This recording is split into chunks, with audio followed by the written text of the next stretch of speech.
போசண்ணே, சாப்பாட்டுக்கு வீட்டுக்கு வந்துருவேன்னு நினைச்சேன். காய் இறக்கிட்டு இருக்காங்களா? அது அந்த முந்திரி தோட்டத்தோட காசு வந்துருச்சாமே. இவரு நாளைக்கு போய் கடைக்கு அட்வான்ஸ் கொடுக்கலான்னு இருக்காரு.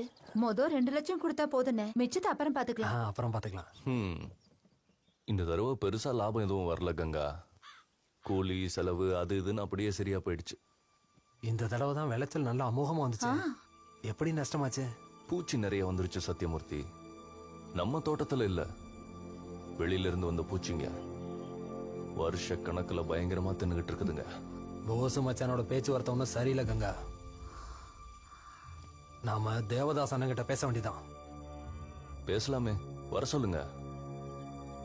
அதான் மாமா சொன்னாரே போஸ், 5 லட்சம் கொடுக்க சொல்லி. சொன்னல பூச்சி தின்னுடுச்சுன்னு. பூச்சி தின்னுச்சா நீ தின்னியா? சத்தியமூர்த்தி, சும்மா என்ன சத்தம் போடுற? பல்ல உடைச்சு வார்த்தை அளந்து பேசு. நீ வாய மூடு. ஏதோ வாய் தவறி